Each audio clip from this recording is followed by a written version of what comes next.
dalam Quran dan hadis itu para ulama, para sahabat dan tabi'in itu membagi ilmu itu ada dua. Membagi ilmu itu ada dua. Yang pertama namanya ilmu dalalah. Ilmu dalalah. Dalalah kayak adilah, kata dari dalaya dulu. Yang pertama adalah ilmu dalalah. Yang kedua namanya ilmu hikmah. Ilmu hikmah. Ilmu dalalah adalah ilmu petunjuk harfiah tentang bagaimana caranya beribadah. Tekstual, apa tekstual itu? Jadi contohnya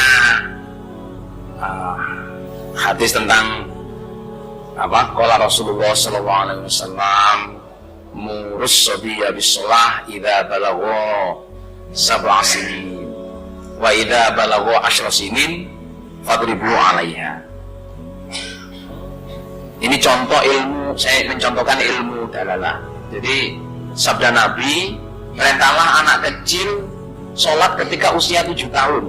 Kalau sudah 10 tahun, pukullah anak itu kalau nggak mau sholat. Ini yang saya baca ini namanya ilmu dalalah, petunjuk dari Nabi yang bisa kita tulis, bisa kita dengar, bisa kita pelajari. Tapi wujudnya belum hikmah. Nah, sekarang yang ilmu yang kedua namanya ilmu hikmah. Ilmu hikmah itu kalau Ibnu Abbas menerangkan isobatul qauli wal amali war ra'yi. Ilmu hikmah itu adalah ilmu dalalah yang sudah menjadi ucapan, amalan, perbuatan, pendapat, pandangan hidup. Ilmu dalalah itu semua orang bisa mempelajari dan semua orang bisa pintar, ya toh? Semua orang bisa pintar. Saya ngomong pintar ya, tapi belum tentu semua orang itu bisa mengerti dan ngeh dalam aplikasi cara dia berpendapat, cara dia berbicara, cara dia berangan-angan. Kan saya berikan beberapa contoh supaya bisa apa? Bisa nangkep definisi itu, bisa nangkep.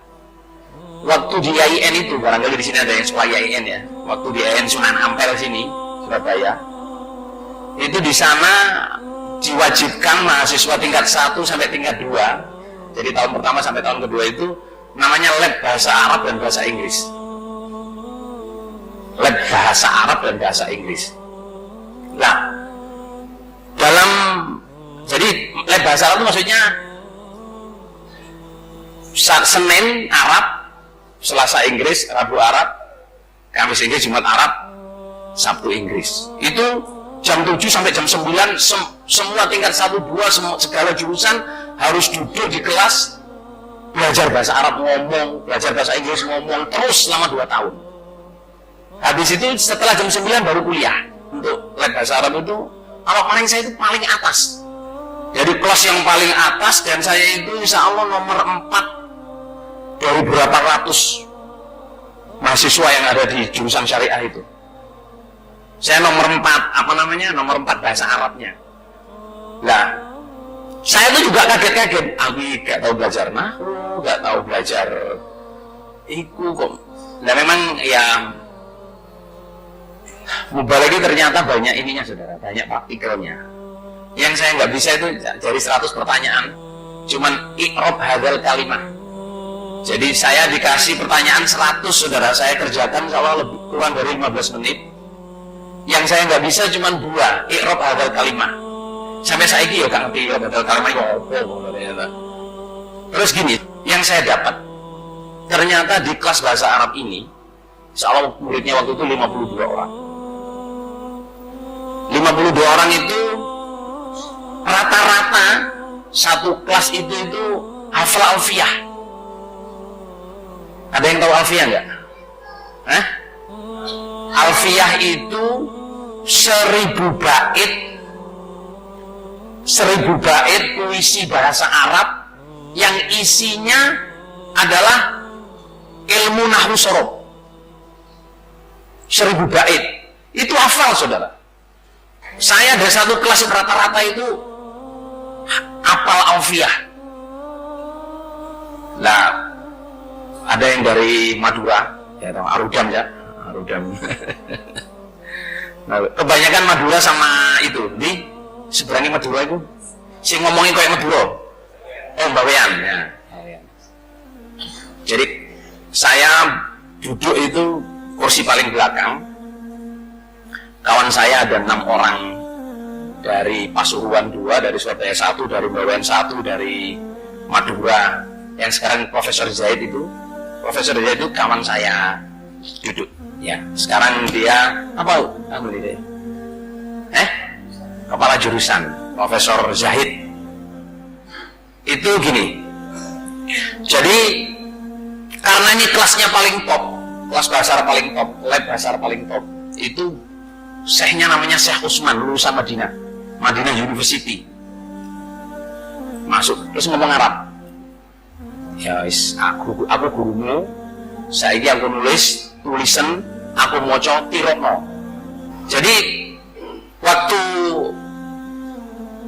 Syekh Usman itu bilang begitu, itu jamaah yang ditulis menurut saya itu kayak bergurau. Dia menulis itu hadza qalamun, hadhihi mistaratun, dzalika kitabun. So, sampai ada 12. Jadi ada 6 larik. Itu perasaan saya sudah waktu itu. Iki mulang coropo. Soalnya apa? Yang diajar ini menurut saya itu sarjana bahasa Arab semua. Disuruh nulis tulisan kelas 1 SD. Ini Budi, ini Bapak Budi, ini Budi, ini Budi. Lah yang mengagumkan waktu itu saya nggak kagum. Karena apa? Syekh Usman tuh nyuruh nulis semua, nggak ada yang nggak nulis. Ditulis rapi nulisnya. Terus Syekh Usman baca, hadza qalamun, sak kelas tuh hadza qalamun, hadhihi mistaratun. Itu 12 baris itu dibaca 2 jam diulang-ulang. Bisa bayangin nggak sampean jenuhnya kalau sampean sarjana sastra Indonesia disuruh nulis ini Budi, ini Bapak Budi, disuruh ngomong 2 jam. Nggak ada yang noleh, yang gini, yang ngomong, yang buka HP, soalnya belum di HP. Lah hati saya itu gini, iki apa sebabnya kelasnya paling tinggi, apa sebabnya keterima nanggone jurusan sing paling favorit, apa baru tahun pertama. Itu hari berikutnya sama saudara, tapi agak naik dikit sampai minggu keempat saya nggak tahan. Saya tanya ke siapa? Saya tanyanya itu ke Nadiroh, teman saya itu namanya Nadiroh, Nisa, Zahid, Khodir, yang 2 dilupakan saya. Terus teman duduk saya yang namanya Zahid ini jadi profesor, itu ya khusyuk ketika takutnya kamu kok melok ya. Jadi dia ini hafal betul, Alfiah hafal. Saya tanya orang yang masih hidup ini. Terus saya tanya ke Nadiroh itu gini, Nadiroh, iki ya gue ngempet petang dino gak kuat, petang minggu gak kuat aku bisa. Gak tahan saya. Kamu ini ahli bahasa Arab, kok belajar kok begitu, kok kamu merhatikan gak ada yang mulai, gak ada yang apa, gak ada yang ngomong 2 jam saudara. Terus saya tanya Nadiroh itu, yang jawab Nisa. Yang jawab Nisa itu gini, saya tanyanya gini, Nadiroh, kamu ini ahli bahasa Arab, kok bisa mengikuti acara seperti ini dengan khusyuk, gak ngomong, gak noleh? Saya tanyanya ke Nadiroh, yang jawab Nisa. Nisa itu jawab gini, Emir, kita belajar ilmu ini Emir bukan supaya pintar ilmu dong. Kita belajar ilmu ini supaya mendapat hikmahnya ilmu itu ya. Dengan cara takzim kepada guru, takzim kepada ilmu, takzim kepada majelis taklim. Jadi sini saya itu jawabnya, Emir kita tidak belajar ilmu ini supaya cuma pinter tok.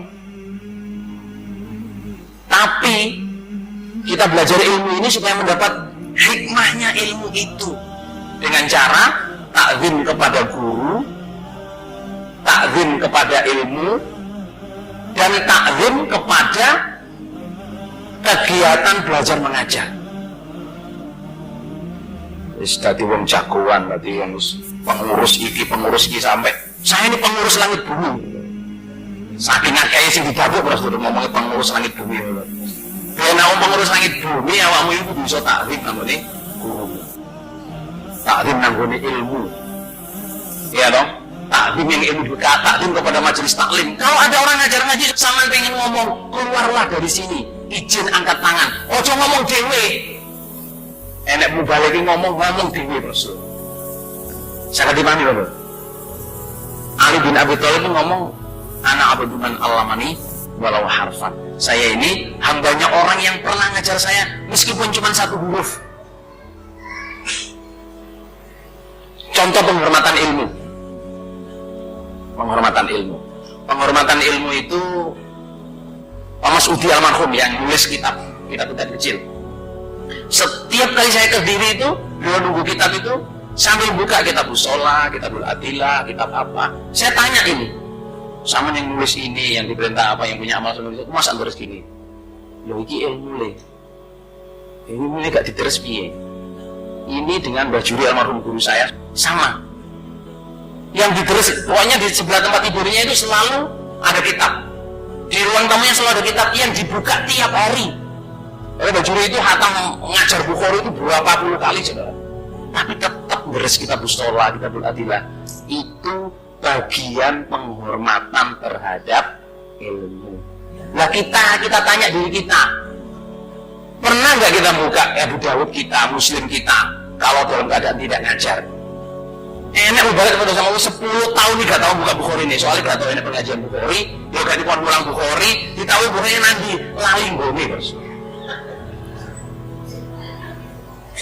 Yang ngono mau dapat ilmu hikmah sumbernya wis khatam Bukhari aku. Kalau sampean mau dapat ilmu hikmah, taruhlah hadis-hadis sampean di sebelah tempat tidur. Kalau mau tidur baca, saya ini punya lentera untuk baca di sini. Kalau di sini untuk orang mining itu ada yang di sini. Itu saya kalau mau tidur saya baca dulu beberapa hadis. 14 itu selalu ada hadis. Hadis Bukhari itu saya bisa khatam, meskipun saya nggak ngajar. Soalnya dengan tadi mulan saya bukan guru pondok saudara. Kalau guru pondok itu ya setiap tahun mesti ada buka Bukhari, saya kan enggak. Jadi saya kasih batas kayak batas Quran. Ya baca Bukhari, nanti Muslim, Nasa'i. Karena kalau saya pengen masalah jihad, saya buka jihad. Ini bagian dari penghormatan terhadap apa? Ilmu. Mohon maaf ini ya, kadang mubalik ya. Seorang mubalik. Quran hadisnya sudah dipelajari, kadang ya melihat kehidupan, mohon maaf ya, melihat kehidupan, melihat keperluan, melihat kebutuhan itu nggak bisa yakin dengan apa yang dikaji, saudara. Si dono pengen kerja, pengen usaha ini silahkan, nggak apa-apa usaha. Siapa sih yang larang usaha? Tapi kerjaan itu jangan ngalahin mubalik kita. Ini nasihat untuk mubalik ya. Sama usaha boleh, pengen jadi wong sugih boleh, tapi jangan meninggalkan kemubalikan. Oke? Jangan punya angan-angan, wah kalau saya ini sudah bukan mubalik tugasan, saya sudah nyambut gawe dhewe. Mungkin nyambut gawe dhewe lepo dhewe terus kon ora gak gelem. Ya toh? Ngono ae oleh ilmu hikmah prosedur piye? Ini mubalik iki gak enak pengisune prosedur iki sampai mati. Jadi masih pus mubalik, pus putu, tetap kudu mulang, tetap kudu ngeres.